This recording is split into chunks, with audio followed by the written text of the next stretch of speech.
আসসালামু আলাইকুম সবাইকে। আশা করি সকলে ভালো আছো। আজকের এই ভিডিওতে আমরা ময়মনসিংহ বোর্ড 2022-এ আসা একটা সিকিউ সলভ করব।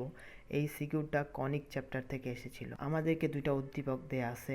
তারপরে ক নম্বর প্রশ্নে আমাদেরকে বলতেছে 5x² প্লাস 4y² সমান 1 কনিকের উপকেন্দ্রিক লম্বের দৈর্ঘ্য নির্ণয় করো। তো আমরা এটা একটা সাধারণ ফরম্যাটে নিয়ে আসব। সেটা হচ্ছে x² উপরে রাখবো আর 5টাকে নিচে নিয়ে আসবো 1/5। এটাকে এইভাবে লিখবো 1/4 সমান আমাদের হচ্ছে 1। তো এখানে a হচ্ছে আমাদের 1/√5, কারণ এটা পুরাটাই a²। তো আর b হচ্ছে আমাদের 1/2। তো এখান থেকে দেখা যাচ্ছে হচ্ছে bটা বড় এবং এটা হচ্ছে ছোট। তো উপকেন্দ্রিক লম্বের দৈর্ঘ্য আমরা মনে রাখবো হচ্ছে 2 ইন্টু ছোটটার ওপর স্কোয়ার, 2 ইন্টু ছোটটার ওপর স্কোয়ার, এখানে ছোটর ওপর স্কোয়ার ডিভাইডেড বাই বড়, তাহলে ছোটটার ওপর স্কোয়ার, ছোটটার উপর স্কোয়ার, তার মানে হচ্ছে আমাদের সমান আমরা লিখতে পারি 2 ইন্টু a²। আর বড়টা, এই বড়টা হচ্ছে শুধু b, এটাকে আমরা শুধু নিচে দিব আর উপরে b² লিখবো। তো এইভাবে সিম্পল একটা ফরম্যাটে মনে রাখবো হচ্ছে 2 ইন্টু ছোটটার উপর স্কোয়ার ডিভাইডেড বাই বড়টা। তো এখন এইখান থেকে a আর b এর মানটা বসাই দিলে আমরা পাচ্ছি হচ্ছে 2 ইন্টু 1/5 আর বড়টা হচ্ছে আমাদের 1/2, 4/5। এইটা হচ্ছে আমাদের অ্যান্সার। তারপর খ নম্বর প্রশ্নে আমাদেরকে বলতেছে হচ্ছে উদ্দীপক 1-এ বর্ণিত সমীকরণকে প্রমিত আকারে প্রকাশ করো এবং কনিকটির নিয়ামক রেখার সমীকরণ নির্ণয় করো।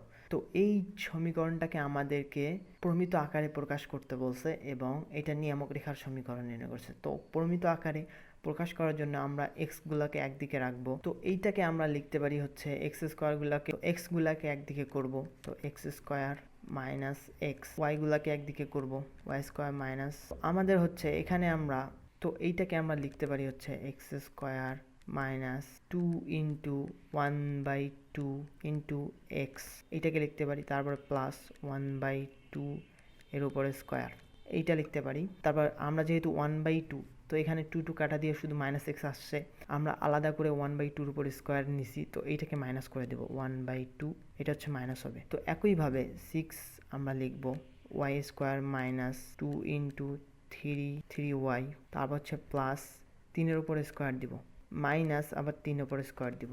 তো এখান থেকে দেখো এইটাকে আমরা x মাইনাস 1/2 এর উপর হোল স্কোয়ার করতে পারি আর 4 দিয়ে এটাকে গুণ করতে পারি। 4 দিয়ে এটার সাথে গুণ করে এটাকে আমরা বাইরে নিতে পারি। তো তখন আমাদের হচ্ছে x মাইনাস 1/2 হোল স্কোয়ার সমান হচ্ছে 4 দিয়ে এটাকে গুণ করলে হচ্ছে আমাদের এই 1/4 হচ্ছে মাইনাস, তো 4 দিয়ে গুণ করলে হচ্ছে শুধু 1। এইটাকেও আমরা y মাইনাস 3 হোল স্কোয়ারের সূত্র লিখতে পারি, 1 মাইনাস 3 হোল স্কোয়ার, সামনে হচ্ছে আমাদের 6, তারপরে 6 দিয়ে এটাকে গুণ করলে হচ্ছে 3 3-কে 9, আর এই যে আর 6 দিয়ে এটাকে গুণ করলে হচ্ছে 54। তো এইটা আমরা পাইতেছি 12। তো 12 আমরা এটাকে নিচে পাঠাই দিব, 12 দিয়ে ভাগ করে দিলে হচ্ছে আমাদের, তো এইটা হচ্ছে আমাদের প্রমিত আকার। তো এটা আমরা দেখতে পাচ্ছি, এটা উপবৃত্তের একটা সমীকরণ। তো এইটাকে আমরা এই পুরাটাকে বড় হাতের x ধরবো আর এইটাকে আমরা y ধরবো। তো এখন আমরা এটাকে বড় হাতের x, এটাকে বড় হাতের y ধরলাম। তো এখন আমরা a এর মানটা পেয়ে গেছি আর bটা পেয়ে গেছি। তো a এখানে হচ্ছে আমাদের √3 আর bটা হচ্ছে আমাদের √2। তো দেখা যাচ্ছে আমাদের এটা বড়, a গ্রেটার দেন b। তো তারপর আমরা উৎকেন্দ্রিকতা নির্ণয় করব, e সমান হচ্ছে, তো উৎকেন্দ্রিকতা নির্ণয় করার ক্ষেত্রে আমরা যেটা করব 1 মাইনাস, তো উপবৃত্তের উৎকেন্দ্রিকতা 1-এর থেকে ছোট হতে হয়। তো 1-এর থেকে ছোট হতে হয়, তো 1-এর থেকে ছোট হতে হলে আমাদের হইতেছে এই মানটাকে 1-এর থেকে ছোট হইতে হবে, থেকে এমন একটা মান মাইনাস করতে হবে যার কারণে দশমিক 1-এর থেকে কম আসবে কিন্তু ঋণাত্মক আসবে না। তো ঋণাত্মক না আসার জন্য আমাদের যে কাজটা করতে হবে, তো এখানে আমাদেরকে এখানে বড় যেটা থাকবে সেই বড়টা ওপর স্কোয়ার এইভাবে, আর উপরে ছোটোর ওপর স্কোয়ার করতে হবে। তো তখন সিম্পলি এই মানটা 1-এর থেকে ছোট হবে এবং 1 থেকে এটা মাইনাস করলে পুরা মানটা 1-এর থেকে ছোট আসবে এবং সেটাকে √ওভার করলে আরও ছোট হবে। তো তখন আমরা এর মানটা 1 থেকে ছোট পাবো। তো এইটাকে শর্টকাটে তোমরা মনে রাখবা 1 মাইনাস ছোটোটার ওপর স্কোয়ার ডিভাইডেড বাই বড়টার ওপর স্কোয়ার। তো তখন আমাদের এখানে দেখো, তো 1 মাইনাস ছোটোটার ওপর স্কোয়ার, তোমরা খাতায় এটা লিখবা না, তো জাস্ট মনে রাখার জন্য। ছোটোটা হচ্ছে আমাদের b, তার মানে হচ্ছে সূত্র হইতেছে b² ডিভাইডেড বাই a²। তো এখান থেকে আমরা এর মানটা পেয়ে যাচ্ছি হচ্ছে 1 মাইনাস 2 ডিভাইডেড বাই 3, 1/√3। তো এইটা আমরা উৎকেন্দ্রিকতা পেয়ে গেলাম।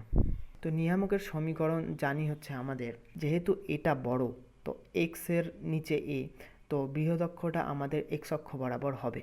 তো বৃহদক্ষ যদি এক্স অক্ষ বরাবর হয়, তাহলে এক্স অক্ষের উপর লম্বভাবে থাকবে হচ্ছে আমাদের নিয়ামক। তো তখন আমাদের এক্স অক্ষের উপর লম্বভাবে থাকলে তখন আমরা সিম্পলি এক্স সমান সমান বড় হাতের এক্স সমান সমান plus minus A divided by E এটা করব।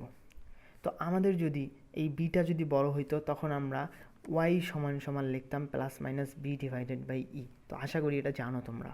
তো এখন এখান থেকে আমরা এর মানটা তো জানি, আর ইর মানটা তো পেয়ে গেলাম, আর এক্স সমান সমান আমাদের হচ্ছে এই যে x minus half √3 divided by আমাদের হচ্ছে উৎকেন্দ্রিকতা 1।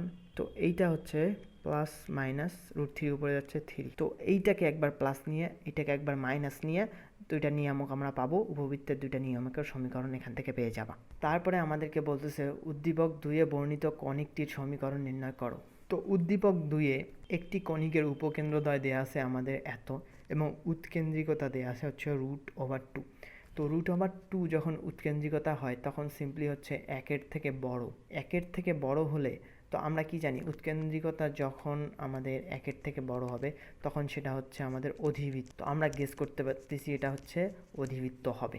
তো এই অধিবৃত্তটার আমাদের সমীকরণ নির্ণয় করতে হবে। তো এটা হচ্ছে আমাদের অধিবৃত্ত। এই অধিবৃত্তর এস আর এস প্রাইম হচ্ছে আমাদের উপকেন্দ্র, আর এ প্রাইম আর এ হচ্ছে নিয়ামক এবং অক্ষরেখার আমাদের মধ্যবিন্দু, আর সিটা হচ্ছে আমাদের কেন্দ্র। কণিকটির সমীকরণ নির্ণয় করো। তো আমরা জানি হচ্ছে উপকেন্দ্রদ্বয়ের মধ্যবর্তী দূরত্ব আমরা জানি হচ্ছে 2AE। তো আমরা 2AE এখান থেকে পাওয়া যাব হচ্ছে, যেহেতু উপকেন্দ্র দুইটা বিন্দু পাইছি 10,5 আর 8,3, এই দুইটা বিন্দুর মধ্যবর্তী দূরত্ব আমাদের হচ্ছে 10 মাইনাস, তো এইটা হচ্ছে 2-এর উপর স্কোয়ার, এখানে 2-এর উপর স্কোয়ার, তাহলে 4 √8 2AE সমান সমান। তো এখান থেকে AE সমান সমান আমাদের হচ্ছে, তো এখান থেকে আমাদের √2।